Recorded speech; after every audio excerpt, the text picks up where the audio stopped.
Might do it again this year.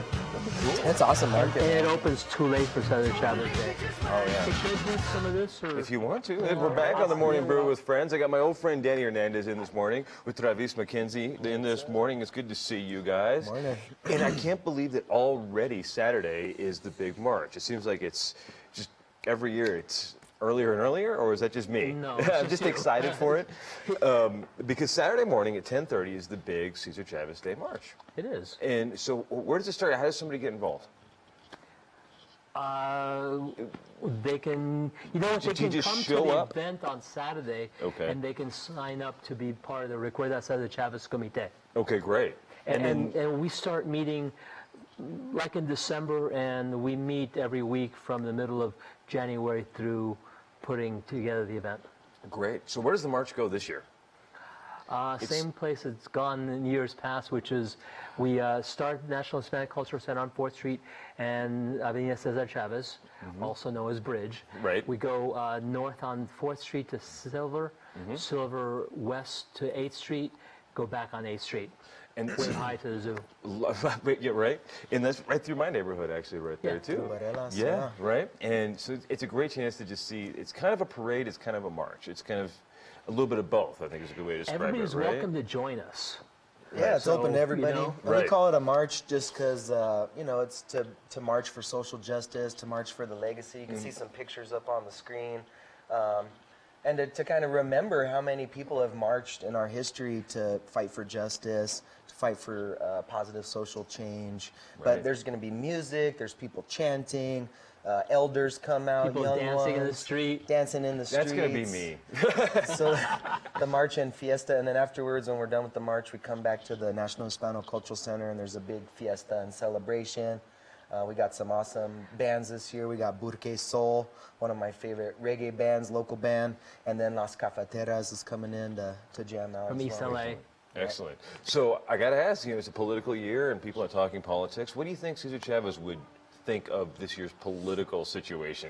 If you guys want to do a in deep all dive honesty, at 7:30 in the morning. He might be feeling a little burned. I don't know, man. Who knows? All about the Chile, but Yeah. I think it is a political year, and that's all the more reason for people to get out to vote. I think Cesar would definitely support people registering to vote. He'd be actively working to get people to registered to vote, and probably encouraging people to go with their heart. You know what I Right. mean? And no matter where you are on the spectrum, that you're out there actively, you know, participating in our democracy and voicing your opinion through voting. And yeah, whatever that may be, hopefully we'll have a good turnout. It's been a pretty wild run. You know, this has been a pretty crazy election season. Right. And we got to see... People are engaged right now. I think You so. know, Yeah, they are. I think that'll bring people out. Arizona, I think, is voting today. They are? There's a lot of They are. activity over the weekend. Utah's voting today, too. People hitting the streets, people talking about, you know, some very blatant racism and things that are going on in our country right Which now. will and- motivate la gente. Right, right. so Bring come people out and out. This is a chance to... Hey, there's a couple of things that we need to talk about, which is, although we have the big march and fiesta on Saturday, Right. we also have on this Thursday what we call Day of Service. And this is Travis's big... This is your what big Travis day, is right? really So the into Day it. of Service Learning, we joke and call it's like our Super Bowl for farm to school. We bring out over 350 kids from across the Albuquerque public school system. It's been about, I think, 6 years running now. And you bring them all to a farm out in the Trisco, right? And yeah, so it's a historic, the Sanchez farm at La Placita Gardens. So La Placita is an organization that does awesome work that helps maintain that space as well as Bernalillo County. It's a partnership. It's like about a 12-acre farm. We bring out the kids. There's Carlos and Alicia Marentes, who are Si Se Puede award winners this year, are going to speak. They're from the Border Farm Worker Center in El Paso. So they're going to open and speak to the kids. We always have a traditional blessing where the kids get to be a part of that, and we have an elder usually lead the blessing. And then they break off into rotations and do farm activities, art, knowledge sharing, Cooking, cooking, theater, Valle de Oro, Teatro Campesino. planting seeds. I'm it's going to all take the kinds day of off stuff. Thursday and go. Yeah, That sounds come like out, fun, man, yeah. That Come sounds on like a and, blast. Get your hands dirty. Right, I need to. We always do. I would do a workshop on acequias because we think it's important to teach our kids about our acequia culture here in New Mexico Right. and teach them about water and the importance of that. And I'm gonna be running around getting the water. Oh, excellent. You're the mayordomo for the day. Yes, exactly. And then we have a Mystique. And then we got a cool shout out thing where they can talk about what they learned. And then we really always end with a mini marcha. Oh. So the youth line up. They've been making flags. They start chanting, and we all march out together through the farm back to the buses, with kids yelling "Si se puede" and "Que viva la tierra" and "Que viva la causa," and it's just a really awesome day.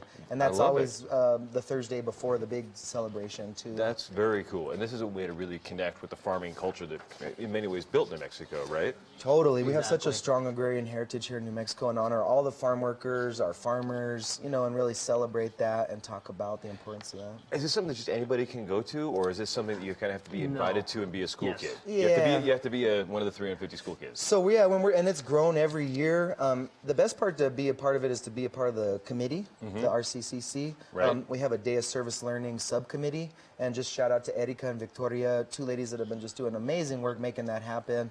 That'd be the best way to be involved with that. We also have a fundraiser on Friday for the Border Farm Workers Center. Carlos and Alicia Marentes are going to be speaking there. It's at the Mennonite Church on Girard. So if you want to support the center that's supporting farm workers, come Friday night. I think it's like 5:30 to 7:30ish. 7:30ish, yeah. Then the big fiesta. Go to our website, CesarChavezNM.org, That makes it or easy. our Facebook page, 23rd Recuerda Cesar Chavez Fiesta in March. That makes March it 8th easy. Fiesta. And then, of course, I can get an awesome shirt live screen printed on Saturday morning? Yes, on Saturday morning we're going to have someone still screening. Eddie It's actually a Beckdahl. slightly different version of this. We have this year's, although it hasn't been printed yet, so I didn't get a copy yet. All right. This is last year's. All right. We'll be back in a couple of seconds on Morning Brew. Que viva la Morning Brew. Que viva!